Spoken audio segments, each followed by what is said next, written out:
This hourly segment is brought to you by Goldilocks, offering 24/7 security solutions for homes and businesses. Call them today at 708-889-5600. Now, from The Signature, a division of Esquire Bank Studios. This is Chicago's Morning Answer with Dan Proft on AM 560. The Answer.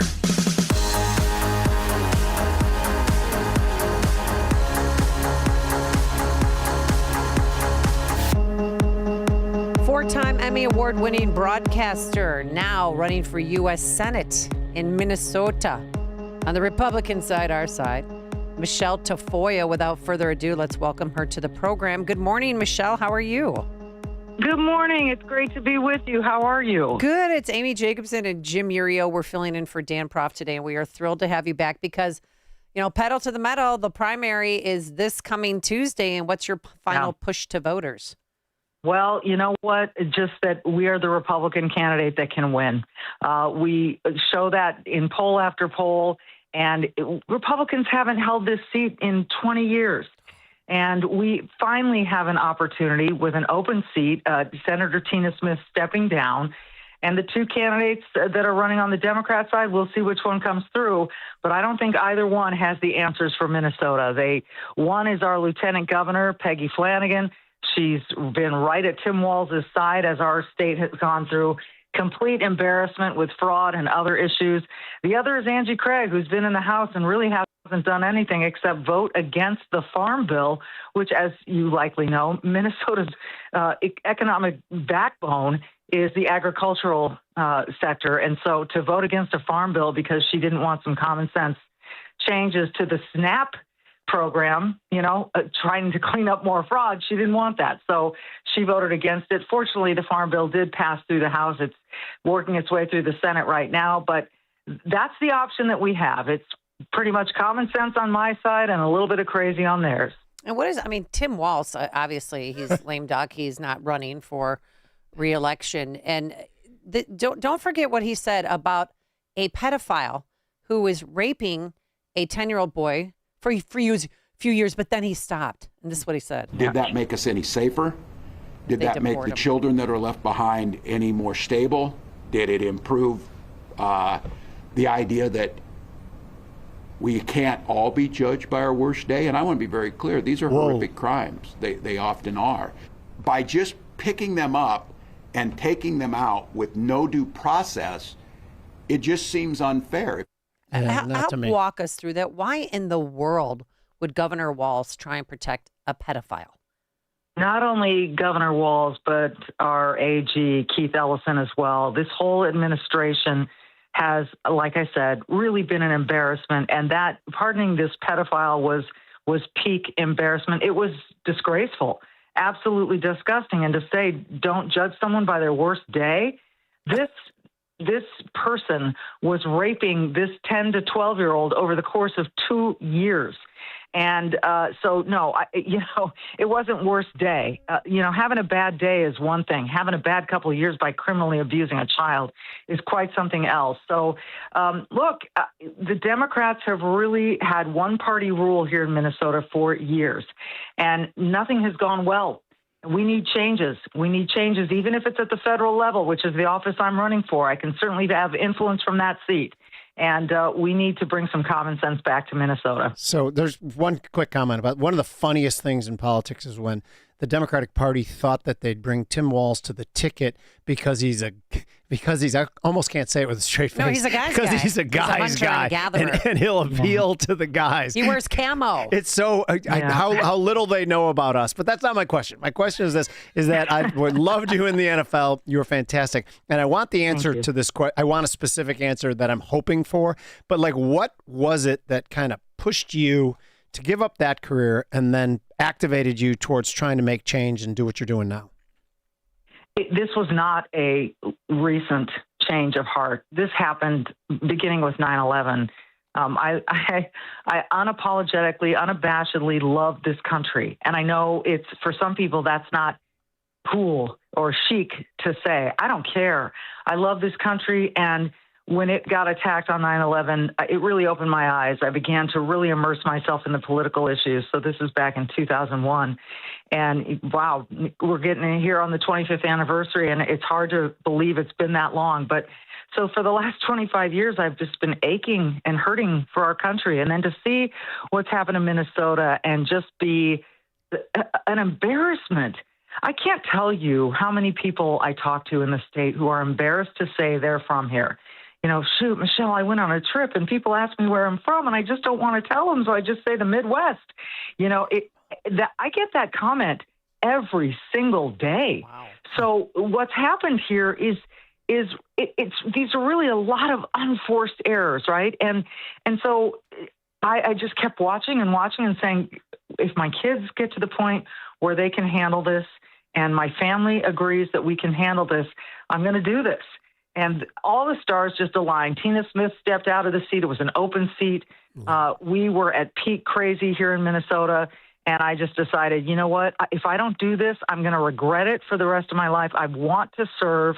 I'm going to give this a go. And let's go. And the family was in. And so here we are. That's awesome. Now, that's a great answer, by the way, but the answer I was hoping for, and I want to know if any of this was embedded in it, because the NFL inexplicably went woke. I never really got it. I don't know where the pressure was coming from. Their fan base certainly didn't want them to be woke, but something really weird happened there. Was that any part of your decision, or why did they do that? I can't answer the why. I think that, we can trace protests back through the history of sports, and we can get to the Mexico City Olympics. And, we can get to a lot of places and think, where was the origin of using sports as a platform? But truly, these athletes do have a platform. And I am a First Amendment absolutist. If they want to kneel during the anthem, that is their right. Did it break my heart? Yes, it did. Yes, it did. It was hard to watch. And that really opened my eyes to, what do these guys, I understand what their grievances are, but what don't they understand about the progress that we've made in this country? And then I started seeing it in my kids' schools. So, when you've got skin in the game and you see your kids being taught certain narratives, you start to really think, okay, if this is going on in one school, in one town, in one state, what's happening everywhere else? And so I really started to look at school choice and the education system. My mom was a public school teacher for her entire career. So I really started digging into that. And I thought, we're not teaching civics. Half of our kids in Minnesota can't read at grade level. Half of them can't do math at grade level. To me, that is criminal. If we are going to spend money, and it's not just about the money, this is a moral imperative. We need to send our kids into the world able to read and do math. A real quick little story. I talked to a guy who's in the construction business, and they usually have a test for guys who are going to come work for them to add fractions, because, when you're measuring stuff, you might have 3/8 of an inch here plus 1.5 inches of it over there. What is that total? And they said they had to take that question off the test because none of the guys could do fractions. This is the direction we are going, and we're trying to compete not just as a state. We're trying to compete as a country on the world stage, and we are letting our kids down, and that means we're letting our future down. I just couldn't sit by and watch that. Yeah. Now, also, one book that kids can read, it's The Trans Doll. Here's an explanation of that. Only in Minnesota so far. Everyone should be learning that there's diversity in gender identity, and that what makes you real is not what your body parts are, but how you think and feel. I have already begun using the dolls with my own patients who are between 5 and 10 years old. 5 and 10 years old. So what is there any pushback to try and get that interactive trans doll / book off the shelves or out of the classrooms, I should say? So for people who haven't heard this, these dolls can have their privates removed and switched around, and you can come up with any combination of things. It's just not reality. This is not reality. And if you are suggesting to 4 and 5-year-old children, which this is the part that really angers me. I remember my kids when they were 4 and 5. This was not even on the radar. These are vulnerable, tender-hearted kids who are trusting their teachers. And then these teachers come in with this kind of, and Tim Walz wants them to have these dolls available. This is not appropriate for school.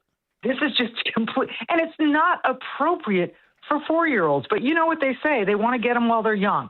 And to press this ideology on children of that age, it honestly leaves me breathless. I can't, and I think I speak for probably 90% of Minnesota. Yeah, I mean, it's like the new Mr. Potato Head. Oh, remember when right. you put different, like, I'm going to try this Oh, nose yeah, and this right. thing. Yeah. I mean, it's absolutely ridiculous. So what's next for Tampon Tim once he's out of office? I said it, have not no you. idea.